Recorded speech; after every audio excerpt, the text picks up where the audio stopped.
السلام عليكم ورحمة الله وبركاته.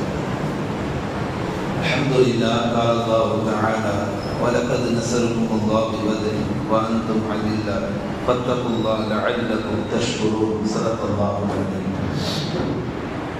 எல்லா புகழும் அல்லாஹ்வுக்கே உரித்தாகுமாக. அல்லாஹ்வின் கிருபையால் புனித பத்ருடைய நாளில் நாம் எல்லாம் இன்றைக்கு அமர்ந்திருக்கிறோம். அல்லாஹ் நம் மீது செய்திருக்கக்கூடிய மாபெரும் பொருள் பத்ர் என்று சொன்னாலே சுப செய்திதான். அந்த அடிப்படையிலே இன்றைக்கு ஓதப்பட்ட அத்தியாயங்களில் உள்ள வசனங்களை, சிறப்புகளை, முக்கியமான சிறப்பை இன்ஷா அல்லாஹ் நாளைக்கு சுபூஹில் பள்ளியுடைய ஆசார் சம்பந்தமாக பேசுவார்கள். அதே நேரத்தில் பத்ரின் சிறப்பு பற்றி நாம் பேச இருப்பதினால் இன்றைக்கு ஓதிய வசனங்கள் பேச முடியாமல் தவிர்க்கப்படுது. வருடா வருடம் பத்ரை பற்றி நாம் நிறைய செய்திகள் கேள்விப்பட்டிருக்கோம், நிறைய கேட்டிருக்கோம். இப்போ ரொம்ப நேரம் நம்பலாம் போடாமல் ஒரு 10 நிமிஷம் நம்மளுடைய ஈமானுடைய புறம் ஏற்றுவதற்காக இதை ரொம்ப இலகுவாக சொல்லி புரிய வைக்கணும்னா நாம் பயன்படுத்தக்கூடிய மொபைல் ஃபோனில் கொஞ்சம் சார்ஜ் இறங்கிடுச்சுன்னா நம்ம என்ன செய்கிறோம், உடனே கவலைப்பட்டு முடியாமல் படுக்கையில் கிடந்தாலும் எப்படியாவது சொல்லி ஒன்று சார்ஜ். ஏன்னா ஃபோனுக்கு முக்கியம் அது சார்ஜ். அதுதான் தான் ஃபோன் பேச முடியல, பார்க்க முடியும். அந்த உணர்வு வர வேண்டும்ன்றதுக்காக வேண்டித்தான் பத்ருடைய தினத்தன்று அது சம்பந்தமான சில கவலையான வார்த்தைகள். பத்ர் போர் இந்த உம்மத்திற்காக நடந்த போர், முழுக்க முழுக்க இந்த உம்மத்திற்காக. நபிகள் நாயகம் ஸல்லல்லாஹு அலைஹி வஸல்லம் சொல்லுவார்கள், பத்ருடைய போர் மைதானத்திலே அல்லாஹ்விடத்திலே இப்படி துஆ செய்தார்கள்: அல்லாஹும்ம இன் தஹ்லிக் ஹாதில் இஸாபத்து மின் அஹ்லில் இஸ்லாம் லா துஅபது ஃபில் அர்த். யா அல்லாஹ், இந்த பூமியில இந்த கூட்டத்தை விட்டா வேற கூட்டமே இல்லை. ஒன்னு அல்லான்னு சொல்றதுக்கு இவங்க தான் இருக்கிற கடைசி ஜீவன்கள். இவங்களுக்கு நீ வெற்றி கொடுக்கலன்னா இதற்கு பின்னால் இந்த பூமியில் ஒருத்தர் கூட ஒன்று அல்லான்னு சொல்றதுக்கு ஆள் இல்லைன்னாங்க. இது எங்க சொல்றாங்க நபிகள் நாயகம்? விடிஞ்சா போர் அன்னைக்கு இரவுல பத்ருடைய மைதானத்துல கூடாரத்துல என்ன செய்றாங்க, சஜிதால விழுந்து விழுந்து துவா கேட்டாங்க. அபூபக்கர் ரலியல்லாஹு அவர்கள் பக்கத்துல போய் ரசூலுல்லாஹ் என்ன இவ்வளவு நேரம் சஜிதா இருக்கிறாங்க, மௌத்தா போயிட்டாங்களா அப்படின்னு சொல்லி அவங்களும் சஜிதாக்கு போய் அபூபக்கர் ரசூலுல்லாஹ் அவர்கள் ரொம்ப ஜூம் பண்ணி பார்த்தாக்கா ரசூலுல்லாஹ்வுடைய விரல் கொஞ்சம் அசைஞ்ச உடனே ராஹத்தான ரசூலுல்லாஹ் ஹயாத்தோட இருக்கிறாங்க. அந்த அளவுக்கு இரவுல சஜிதாக்கு போனவங்க எந்திரிக்கவே இல்லை. அல்லாஹ் என்ன செய்யலாம், ஜிப்ரீல் மூலமாக நபியே நீங்கள் எதிரிகள் உங்கள் உம்மத்திற்கு வெற்றி என்ற சுப செய்தி அல்லாஹ் தந்தார். அதனால தான் அந்த பத்ர் போர்ல பார்த்தீங்கன்னா 313 பேர் தான் இருந்தாங்க.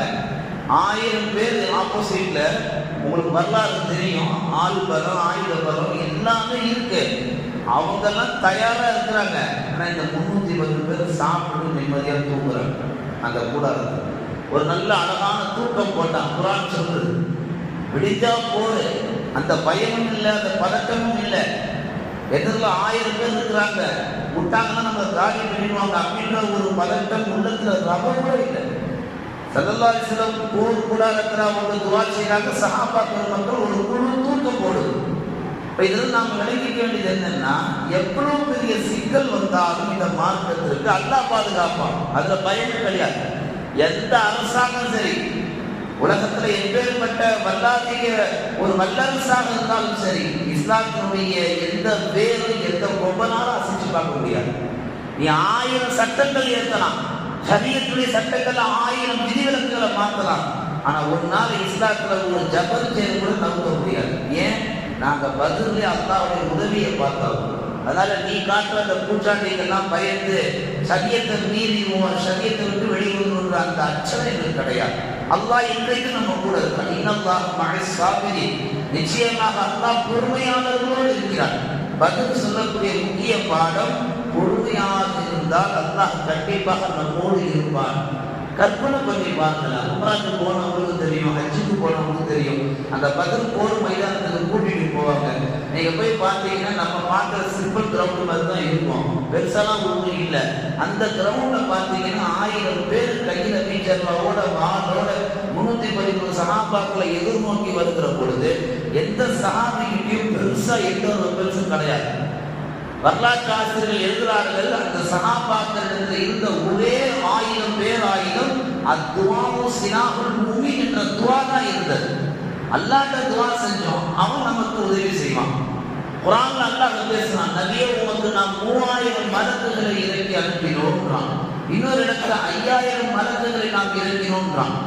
இப்ப இந்த 3000 மலக்கே போதும். வரலாற்றுல நீங்க படிக்க உங்களுக்கு தெரியும். ஒரு சஹாபி ரசூலுல்லாஹ்ட்ட கோச்சிக்கிட்டார், ரசூலுல்லாஹ் நான் ஒரு குஃபாரை வெட்டுறதுக்காண்டி வாளை தான் எடுத்தேன், அவன் தலைக்கு விழுந்துச்சு ஆட்டோமேட்டிக்கா, எனக்கு ரொம்ப மன வருத்தமா இருக்கு. ரசூலுல்லாஹ்ட்ட குழப்பறார், நான் வெட்ட முடியலையே, என்ன விஷயம்? நான் வெட்டது சஹாபி இல்ல, மலக்கு. இங்க நல்லா கவனிக்கணும், இந்த உலகத்துல மலக்கு இறங்கி இருக்கிறாங்க, இந்த தீனுக்காக உழைச்சிருக்கிறாங்க, இந்த தீனுக்காக பாடுபட்டு இருக்கிறாங்க, இந்த தீனை தூக்கி நிப்பாட்டுவதற்காக களத்துல இறங்கி இருக்கிறாங்க. அதெல்லாம் மையமா வச்சுதான் தீனுடைய உழைப்பை இந்த உலகத்துல செய்யப்பட்டிருக்குது. இப்ப தீனுடைய உழைப்புக்காக முதல்ல நிலை கொண்டவர்கள் யார்? மலக்குமார்கள். அதனுடைய பறக்கத்து தான் முழு உலகம் இஸ்லாமாக மாறியது. காத்து கூட போக முடியாத இடத்துல இஸ்லாம் போனது. குர்ஆன்ல சூரத்துல் சஃப்ல அல்லாஹ் சொல்லுவான், இந்த உலகமே ஒன்று சேர்ந்து அல்லாஹ்வுடைய ஜோதியை நீங்க அணைக்க நாடினா உங்களால அணைக்க முடியாது. உலகமே ஒன்று சேர்ந்து வாயில ஃபூன் ஊதுது, வாய்ப்பே இல்லை. அல்லாஹ்வுடைய ஜோதியை முழுவதும் அணைக்க முடியாது. இந்த பத்ருக்கு சொல்லக்கூடிய முக்கியமான ஒரு செய்தி என்னன்னு கேட்டீங்கன்னா, இந்த போர் நடந்தது இந்த உம்மத்துக்காக தான், தன்னுடைய லாபத்துக்காக எந்த சஹாபியும் போர் செய்யல. இன்னும் சொல்ல போனாங்க, நாம தான் இந்த ஷரியத்து வக்ஃப் போராட்டத்துக்கும் போயிருப்போம், அந்த அனுபவம் நமக்கு இருக்குது. போராட்டம் அறிவிச்சிருப்பாங்க, அதுல நம்மள நிறைய பேர் போகும்போது நிறைய ஸ்நாக்ஸ் ஐட்டம், தண்ணி ஐட்டம், அது இது எல்லாத்தையும் கொட்டி கட்டி நிறைய பேர் எடுத்துட்டு போகணும். எங்கேயாவது பசிக்கும்ல அப்படின்ற ஒரு சின்ன ஒரு ஃபீலிங் நமக்குள்ளே வந்துட்டு நிறைய எக்ஸ்ட்ரா உடம்புக்கு தேவையான குளுக்கோஸ் எடுத்துக்கிட்டோம். ஆனால் போர்ல சட்டை போட போற சஹாபாக்களுக்கு பேச்ச பழத்தை தவிர வேற ஒண்ணுமே அங்கே இல்லை. ஜம்சம் நீரை தவிர வேற ஒண்ணுமே இல்லை. பெருசா எந்த உணவும் சாப்பிடல. 313 சஹாபாக்கள் என்ன செய்யறாங்க? வெறும் பேச்சம்பழம் சாப்பிட்டு தண்ணீரை குடிச்சிட்டு, இத்தனைக்கு என்ன ஒரு கொடுமை தெரியுமா? ஹிஜ்ரி 2ல தான் பத்ரு போர் ஸ்டார்ட் ஆகுது. வேற 17 இன்னைக்கு அது வெள்ளிக்கிழமை பாரு நல்லா எப்படி அமைச்சிருக்கிறான். இப்ப இந்த ஹிஜ்ரி 2ல ஸ்டார்ட் ஆன பத்ரு போர் நோம்பு ஹிஜ்ரி 2ல தான் கடமையாகுது. சஹாபாக்களுக்கு அதுதான் ஃபர்ஸ்ட் நோம்பு. நம்ம குடும்பங்கள்லாம் மூத்த பிள்ளைக்கு தலைச்ச நோம்பு, தலைச்ச பிள்ளைக்கு தலை நோம்பு வைக்கிற அனுபவம் நம்ம ஊர்லாம் இருக்கு. இப்ப சஹாபாக்களுக்கு அதுதான் ஃபர்ஸ்ட் நோம்பு. நோம்புனா என்னன்னே தெரியாது. சகதமா எப்படி, அது எப்படி பசியோடு இருக்கணும், மூப்பின் அனுபவம். ஆல்ரெடி அவங்க எல்லாரும் பசியோட காலத்துல தான் வாழ்ந்துருக்கிறாங்க. இதுல பசியில போய் சண்டை போடணும், ஒருத்தருக்கு மோதிக்கணும் அப்படின்னு சொன்னா எந்த சஹாபி வருவாங்க? எல்லா சஹாபியும் வந்தாங்க. ரசூல் ஸல்லல்லாஹு அலைஹி வஸல்லம் மதீனா இருக்கும்போது சஹாபாக்கள் அபூபக்கர் உமர்ட்ட ஆலோசிக்கிறாங்க. இந்த மாதிரி சிரியாவில் ஒரு குழு ரிட்டர்ன் வந்துட்டு இருக்குது அபூ சுஃபியானோட, நாம் என்ன செய்யணும் அப்படின்னு ஒரு ஆலோசிச்சிருக்கும் போது ஸல்லல்லாஹு அலைஹி வஸல்லம் கேட்டுட்டே இருக்கிறாங்க. அதுல சஅத் என்று சொல்லக்கூடிய ஒரு சஹாபி ரசூலுல்லாஹ் நம்மளை தான் கேட்கிறாங்கன்னு சொல்லி கொஞ்சம் முன்னாடி வந்து, யார் ரசூலுல்லாஹ், நீங்க எங்களை கொண்டு போய் நடுக்கடல்ல மூழ்கடிச்சாலும் நாங்க மூழ்க தயார். நீங்க அப்படியே எங்கள் நடுக்கடல்ல மூழ்கி எங்களை மௌத்தா போசம் நாங்க மௌத்தா போகுது என சொல்றது யாரும் மகனால். உங்களுக்காக நாங்கள் எங்கள் உயிரையும் தர தயாரா காத்துக்கிறோம். நீங்க என்ன சொல்லுங்க, எப்பன்னு சொல்லுங்க, களத்துல நாங்க இறங்க தயார். நாங்க மதீனா அன்சாரி வாசிகள். அடுத்து ரசூல் ஸல்லல்லாஹு அலைஹி வஸல்லம் கூடாரத்துல போய் அல்லாஹ்ட்ட துஆ செய்றாங்க. குஃபாருக்கு எதிரா மிக்தாத் ரலியல்லாஹு உள்ள வந்து, யா ரசூலுல்லாஹ், மூசா அலைஹிஸ்ஸலாம் தன்னுடைய கவும் அல்லாஹ் போர் தொடுக்கும்போது, மூசா நீயும் உன்னுடைய கவுமும் போங்க அப்படின்னு சொல்லி அந்த கவும் சொன்ன மாதிரி, நாங்க உங்களை சொல்ல மாட்டோம் யா ரசூலுல்லாஹ், நாங்கள் உங்கள் பின்னாடி கடைசி நிற்போம்னு சொல்லி சொன்னது யாரு? சொந்த மதீனா மக்கா வாசிகள், மதீனா வாசிகள்.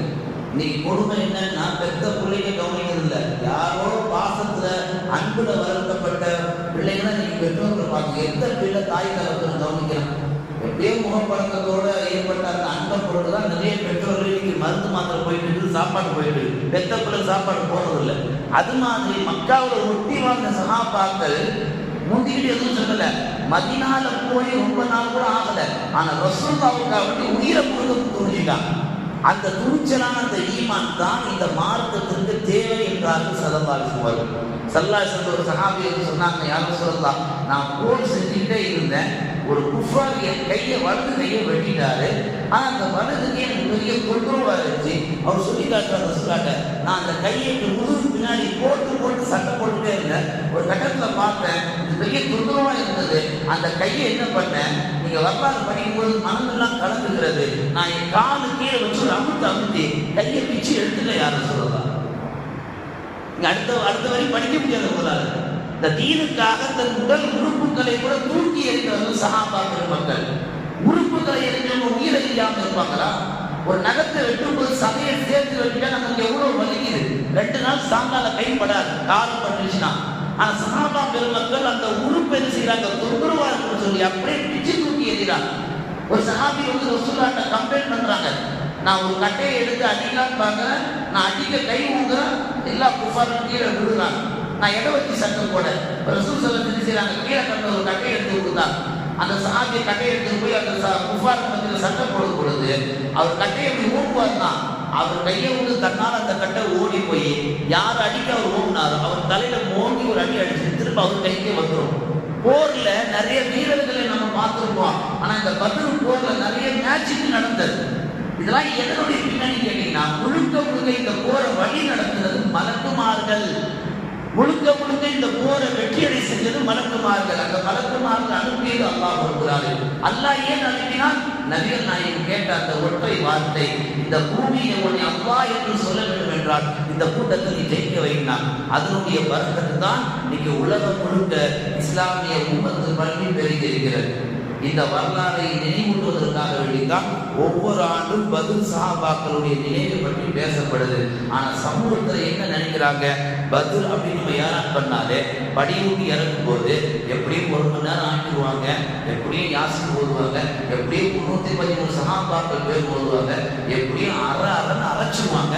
நம்ம இன்னைக்கு இந்த பக்கம் வரவே வேணும்னு சொல்லி ஜும்மாலே 3/4 பேர் முடிவு பண்ணிட்டாங்க. அதனுடைய பிரதிபலம் தான் இப்போ 4 பேர் உட்காந்துருக்கும். எப்படி இந்த இஸ்லாத்தை காக்க அல்லாஹ் 313 பேரை தேர்ந்தெடுத்தானோ, அது போல இந்த பத்ருடைய நினைவுகளை பற்றி பேச கேட்க நம்மளை இந்த மஹல்லால தேர்ந்தெடுத்திருக்கிறான். இது கூட பத்ருடைய ஒரு அந்தம் அடையாளம் வெளிப்பாடுதான். ஸல்லல்லாஹு அலைஹி வஸல்லம் என்ன சொல்ல வருகிறார்கள், பத்ரில் ஏற்பட்ட முக்கியமான ஒரு விஷயம், அல்லாஹ்வின் மீது முழு தவக்கல் வச்சாங்க அந்த சஹாபா பெருமக்கள். தவக்கல் அடிப்படையில் தான் வெற்றி வாகை சூட முடிஞ்சது. 70 சஹாபாக்கள் தான், அதே போல 2 குதிரை தான், 70 ஒட்டகம் தான், பெருசா ஒன்றும் கிடையாது. உருக்கு சட்டை பார்த்தா கொஞ்சமா தான் இருக்கு. உடைஞ்ச வாளு, உடைஞ்ச ஆயுதங்கள், கம்மி சஹாபாக்கள், பலவீனமான சஹாபாக்கள், பெரிய சாப்பாடு தான், ஒரு நோன்பு தான். எல்லாத்தையும் தாண்டி எப்படி அவங்களால ஜெயிக்க முடிஞ்சதுன்னா, நாம விளங்கிக்கணும், ஒன்று நம்பிக்கை, இன்னொன்று துவா. ரசூல் ஸல்லல்லாஹு அலைஹி வஸல்லம் சொன்னாங்க, துவா சிலாஹுல் முஃமின், துவா இதுக்கு மூமினுக்கு பேர் ஆயுதம் தான். நீங்க துவாவை நம்ம ரொம்ப அலட்சியப்படுத்தோம். துவாவை அலட்சியப்படுத்திய சமுதாயம் என்னைக்கும் முன்னேறினதா வரலாறே கிடையாது. இப்ப நம்பிக்கையும் துவாவும் சரியாக கொண்டு நாம் பயணித்தால் நம்ம வாழ்க்கையில் எவ்வளவு பெரிய இக்கட்டான சூழ்நிலையாக இருந்தாலும் அதை நம்மளால் வெல்ல முடியும் என்பதை எடுத்து காட்டுவதற்காகத்தான் இந்த பத்ர் நினைவு நாளில் நாம் பேசிக்கொண்டிருக்கிறோம். ஒரு சில செய்திகளை சொல்லி நினைவுக்கு வருகிறேன். பெருமானார் ஸல்லல்லாஹு அலைஹி வஸல்லம் காலத்துக்கு பின்னால் வாழ்ந்த ஒரு மனிதர், அவர் பேர் அஸ்வத்துல் அனசி என்று ஒரு மனிதர். அவர் என்னன்னு கேட்டீங்கன்னா, தன்னை வந்து நபி பிரகடனப்படுத்தி இருந்தார் மதீனாவில். அந்த மதீனாவில் தன் நபின்னு சொல்லிட்டு இந்த காலகட்டத்தில் அபுல் முஸ்லிம் கௌலானி என்று சொல்லக்கூடிய ஒரு சஹாபி இருந்தாங்க. அவர் என்ன செய்வார், இவரை கூப்பிட்டு, நீ முகம்மது வாழ்ந்த காலத்தில் வாழ்ந்துருக்கிற, நீ முகம்மது நபியா ஏற்றிருக்கிற, என்னையும் நீ நபியா ஏற்றுக்கோ அப்படின்னு சொன்ன உடனே அப்படியே காது எடுத்துட்டு போனார். எனக்கு ஒன்றும் கேட்கல. இல்லை நீ முகம்மது நபியா ஏற்றுக்கிற, முகம்மது தூதரா ஏற்றுக்கிட்ட, நானும் முகம்மது தான், என்னையும் ஏற்றுக்கோ அப்படின்னு சொல்லி மறுபடியும் விளைக்கிற மாதிரி அப்படி. அவருக்கு ரொம்ப டென்ஷன் ஆயிடுச்சு. நீ சரிப்பட்டு வரமாட்ட, உன்னை நெருப்பை கொண்டு போய் இறக்கணும்னு சொல்லி நெருப்பை தயார் பண்ணி நெருப்பை தூக்கி வீச போடும்போது கூட இருந்த சில அந்த கைகளை என்ன பண்ணுதுன்னு கேட்டீங்கன்னா, இவரை நீங்க நெருப்பை போட்டீங்கன்னா இவர் மஷூர் ஆயிடுவார். இப்போ நம்மள நிறைய பேர் சின்ன சின்ன சில்லறைகளை பற்றி பேசுறதுனால அது பெரிய டாக்டர் பேசவே கூடாது. சில்லறையாவே தான் வச்சுக்கணும். சில்லறைகளை பேசுறதுனால பெரிய நோட்டுக்கெல்லாம் மாறி போயிருது. அப்போ கூட சொன்னாங்க, இவர் நெருப்பப்படாதே, இவர் மேலே வந்துடுவார். அப்ப இவர் என்ன செய்ய, தூங்குற கொள்ளம் அதுக்கு மேலே வந்துடுவார். வேற என்ன செய்ய, கொண்டு போய் சிறையில் போடுங்க அப்படின்னா அந்த சிறை எப்படிப்பட்டது தெரியுமா? நிற்கவும் முடியாது, உட்காரவும் முடியாது, படுக்கவும் முடியாது. அப்படி குறுகிய அறை. அந்த குறுகிய அறையில தண்ணி இல்லை, சாப்பாடு இல்லை. பல நாட்கள் அவதிப்பட்டு நொந்து நூலாகி கடைசியில் அந்த பெரிய அந்த சஹாபி எப்படி விடுவிக்கப்பட்டார்னா, இவருக்கு பின்னால் வந்த ஒரு அரசர் அந்த சிறையில் உள்ளவரை விடுவிச்சு அவருக்கான எல்லா வசதி வாய்ப்புகளும் ஏற்படுத்தி தந்து அவர் யார் உள்ள போட்டான்னு கேட்கும் பொழுது இவர் பேரை சொல்றார். இப்ப இவர் என்ன சொன்னார்னா, தூக்கு மேடைக்கு போறதுக்கு முன்னாடி அல்லாஹ்ட்ட துவா செஞ்சாரு, யாருன்னா இந்த 4 சுவத்துக்குள்ள நானும் நீயும் மட்டும்தான் இருக்கிறேன்.